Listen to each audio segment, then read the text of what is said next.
इस एक्सपेरिमेंट के लिए आपको सारा सामान घर में ही मिल जाएगा। Good morning everyone, Bihari education लाया है विज्ञान यानी विशेष ज्ञान। तो आज का हमारा जो विशेष ज्ञान है वो है वस्तुओं से समूह बनाना।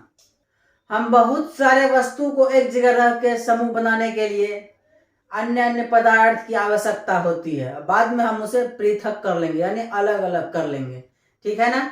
तो पिछले अध्याय में मैंने पढ़ा भोजन और वस्त्र के बारे में। तो आज इस अध्याय में हम पढ़ेंगे वस्तुओं से समूह बनाएंगे, ठीक है ना। और इस वस्तुओं में समूह बनाने के लिए हमको बहुत सारे वस्तु की आवश्यकता पड़ती है, जैसे 5 लकड़ी का सामान, 5 प्लास्टिक का सामान, 5 कांच का सामान, 5 धातु का सामान, है ना। और इन सभी सामान को जब हम एकत्रित करेंगे, एक जगह रखेंगे, तो क्या हो जाएगा, समूह बन जाएगा। तो यहाँ समूह बन गया, अब उसे पृथक करेंगे, उसे अलग अलग करेंगे। तो अलग अलग करने के लिए 5 लकड़ी के सामान को बाहर निकाल देंगे, 5 कांच के सामान को बाहर निकाल देंगे, 5 प्लास्टिक के सामान को बाहर निकाल देंगे। बस हो गया, अलग हो गया, पृथक हो गया। आगे हम चैप्टर में पढ़ेंगे, ठीक ना। अभी मैंने क्या किया, समूह बनाने के लिए हमको बहुत सारे पदार्थ की आवश्यकता होता है ना। तो बहुत सारे पदार्थ में हम ले लिए क्या क्या 5 लकड़ी का सामान ले लिए, 5 प्लास्टिक का सामान ले लिए, 5 धातु का सामान ले लिए, 5 कांच का सामान ले लिए, ठीक है ना। और इन सभी को एक जगह रखने के बाद, ठीक है ना, प्लास्टिक ले लो, धातु ले लो, कांच ले लो, ठीक है ना, और लकड़ी ले लो। इन सभी को जब सभी पदार्थ को, खिलौना भी ले लीजिए, खिलौना, इन सभी पदार्थ को जब हम एक जगह रखेंगे, टेबल पे रखेंगे, तो वो हो जाएगा समूह। किसका समूह, तो वस्तु का समूह। ये आप कॉपी में लिख करके आप हमें कमेंट करिएगा, ठीक है। चलिए आगे बढ़ते हैं। इन सभी में क्या होता है कि एक ही पदार्थ से अनेक वस्तु बना सकते हैं। बोतल, इस तरह से हम लिख सकते हैं। तो आप हमें लिखकर कमेंट करिएगा, ठीक है। आगे बढ़ते हैं। आगे जो हमारा है वो है पदार्थ का गुण। ये तो हम पदार्थ से बनी वस्तु को तो समूह में रख के समूह बना लिए, है ना। अब इसके गुण क्या क्या है, इसके गुण के बारे में अब हम पढ़ेंगे। तो चलिए अब हम पदार्थ के गुण के बारे में जान लेते हैं। पदार्थ के गुण, सभी पदार्थ में कुछ विशिष्ट गुण होता है, ठीक है ना।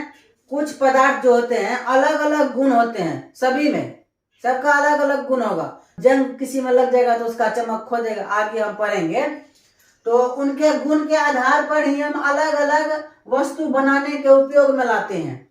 जिसका जैसा गुण होगा उसका उस प्रकार से हम वस्तु बना सकते हैं। लोहा का जैसा काम है वैसा लोहा का सामान बनेगा, सोना चांदी का जैसा काम है वैसा सोना चांदी का वैसा सामान बनेगा। आगे हम पहला गुण है दिखावट के अनुसार, ठीक है ना। पहला गुण है दिखावट। तो ऐसा पदार्थ जिसमें ध्रुति अथवा चमक होता है उसे धातु कहते हैं। तो ऐसे पदार्थ जिसमें ध्रुति अथवा चमक, ध्रुति मतलब हो गया चमक, चमक होता है उसे धातु कहते हैं। जैसे सोना चांदी सब में देखते करते हैं, एनी टाइम चमकते रहता है। जो नहीं चमकता वो बस खराब है, धातु नहीं है। ऐसे पदार्थ जिसमें चमक नहीं होता है उसे अधातु कहते हैं। धातु और अधातु का परिभाषा क्लियर हो गया। जिसमें इसमें लकड़ी आ जाएगा, प्लास्टिक आ जाएगा, इस तरह से बहुत सारे पदार्थ आएंगे, वस्तुएं आएंगे। कि ऐसे पदार्थ जिसमें ध्रुति अथवा चमक होते हैं उसे धातु कहते हैं।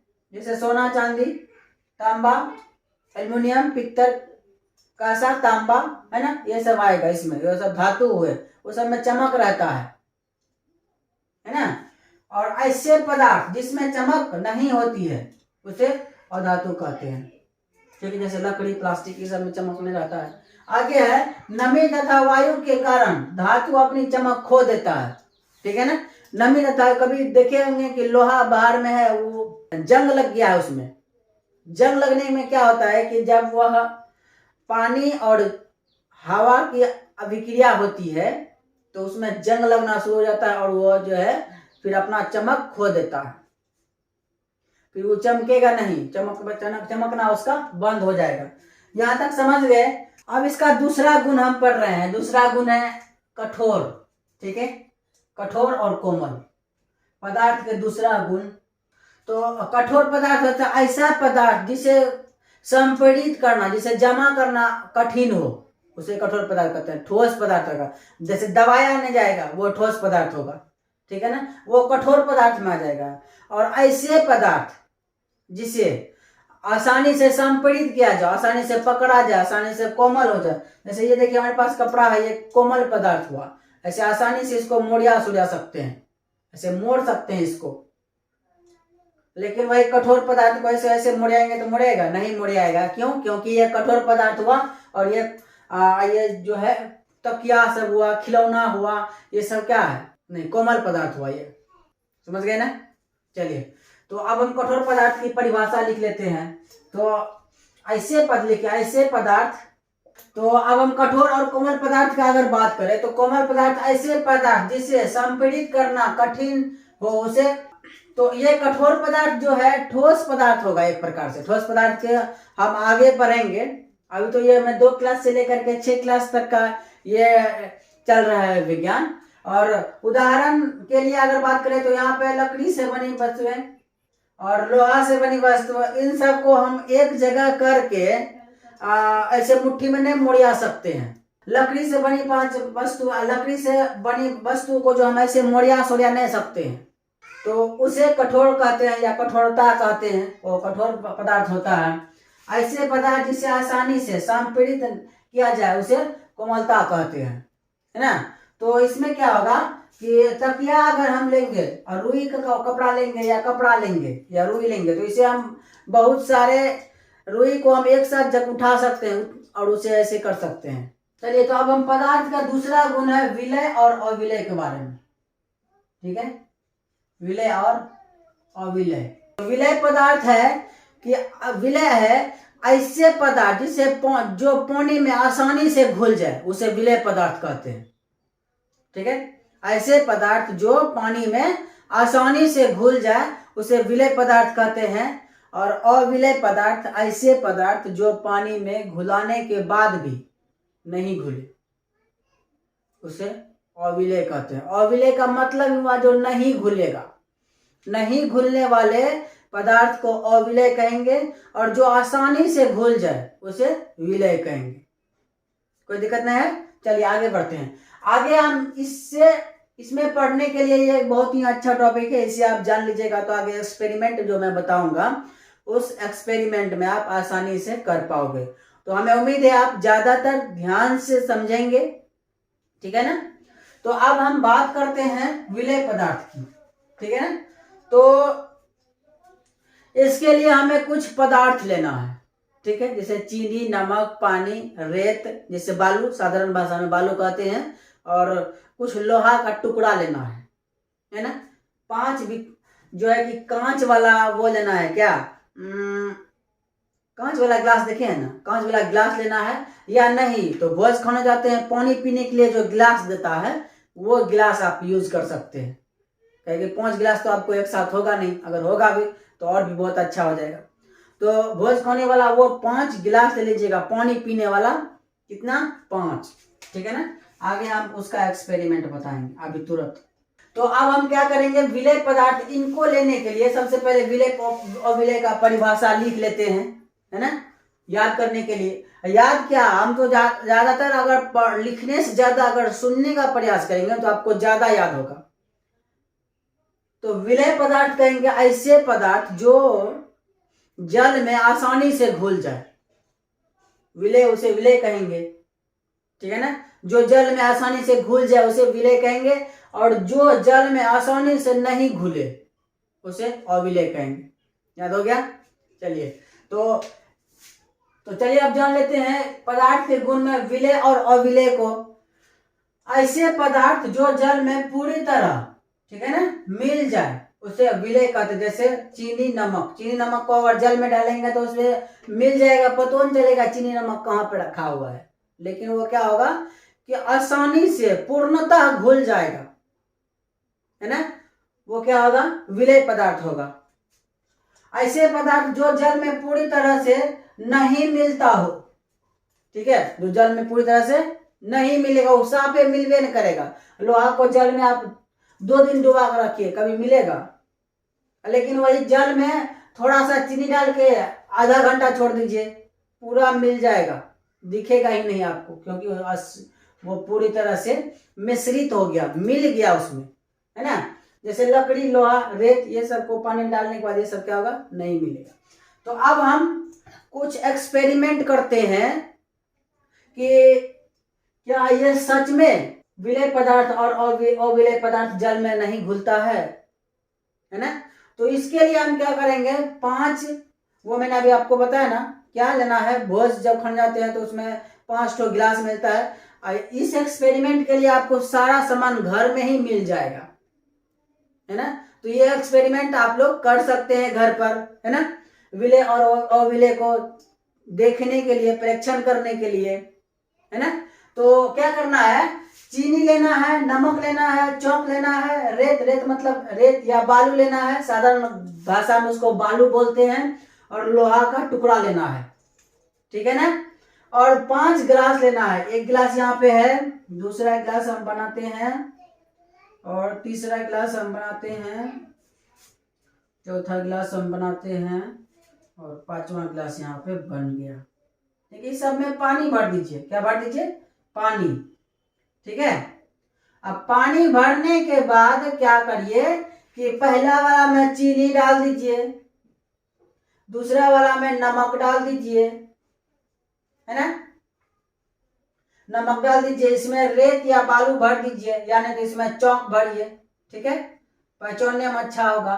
चौक भरिए, इसमें रेत भर दीजिए, रेत या बालू, ठीक है। इसमें आप भर दीजिए क्या, लोहा का टुकड़ा, है ना, लोहा का टुकड़ा।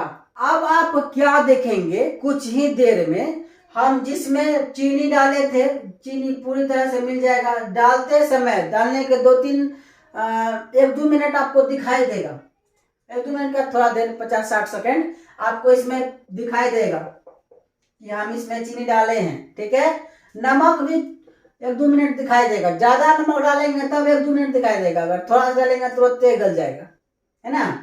जब हम चौक डालेंगे तो ये जब आप चौक डालते हैं तो चौक डालने के बाद देखते हैं थोड़ा देर के बाद इसमें थोड़ा थोड़ा बालू जैसा कण दिखाई देगा, समझ गए ना। तो कण दिखाई देगा तो क्या होगा कि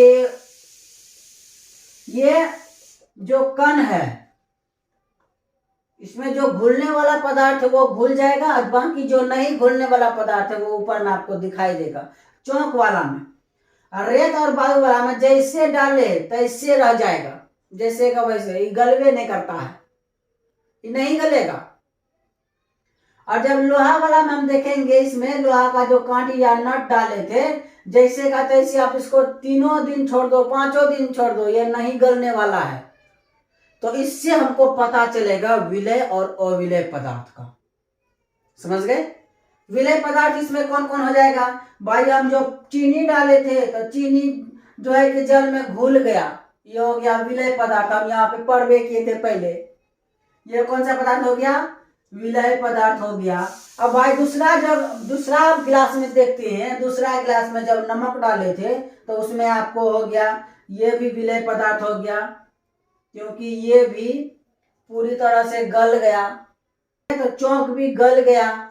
लेकिन अब ये बालू का बात करें तो बालू जैसा डाले थे वैसा ही है, ठीक ना। अब लोहा का बात करें तो लोहा क्या है, ये भी विलेय पदार्थ में आएगा, ठीक है ना। और ये हो जाएगा अविलेय, ये हो जाएगा अविलेय, और ये भी हो जाएगा अविलेय, क्योंकि भाई जो नहीं घुलने वाला है वो हो जाएगा अविलेय पदार्थ, जो घुलने वाला है वो हो जाएगा विलेय पदार्थ। कॉन्सेप्ट क्लियर हो गया। चलिए, यहाँ तक में आपको अगर कोई परेशानी है तो आप हमें कमेंट करें। हमें उम्मीद है कि आप काफी आसान भाषा में समझने का प्रयास कर रहे हैं। वीडियो अच्छा लगा तो लाइक करिएगा। आगे है हमारा तेलीय पदार्थ, ठीक है, तेलीय पदार्थ, ठीक है। अब घर में जब पूरी खाते हैं तो वो किस में तला जाता है, छांका जाता है उसको तेल में, वो तेलीय पदार्थ हुआ। तो ऐसे पदार्थ क्या होता है, जल में जल में नहीं घुलता है, ठीक है, नहीं मिलता है। समझ गए ना? तो यह पदार्थ क्या होगा कि तेलीय पदार्थ जल में कितनों घुलाएंगे नहीं घुलने वाला है। मिला देंगे ऐसे करके अंदर में उसका छोटा छोटा छिद्र कण चला जाएगा, लेकिन थोड़ा देर के बाद क्या होगा, फिर वो ऊपर आ जाएगा और जल के ऊपरी परत पर वो जगह बना लेगा, जल के ऊपरी परत पे आके जमा हो जाएगा और वो बाद में पृथक कर लिया जाएगा, बाद में उसको हम निकाल सकते हैं, लेकिन पूर्णतः नहीं घुलेगा तेलीय पदार्थ में।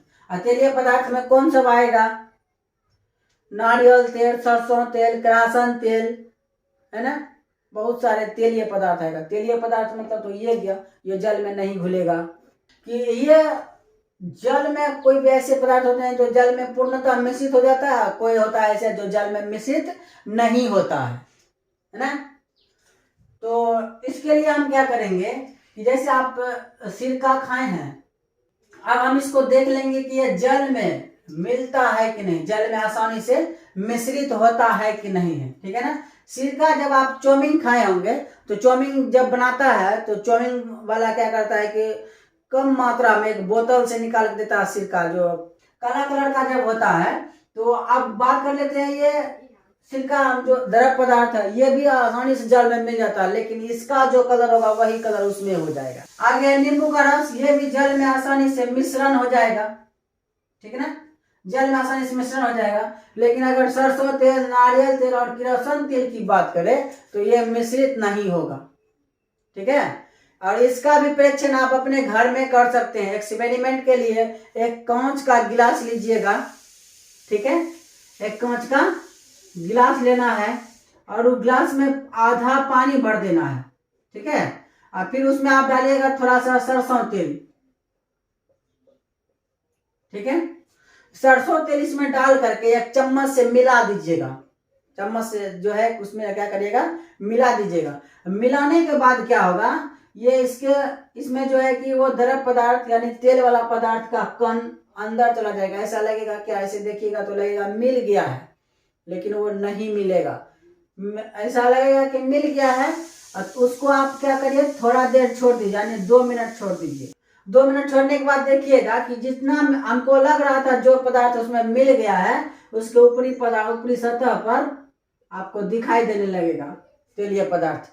तो इसका मतलब क्या हुआ कि जो ये द्रव पदार्थ है या जो तेलीय पदार्थ है वो जल में नहीं घुलता है और मिश्रण नहीं होता है। आगे हम पढ़ेंगे।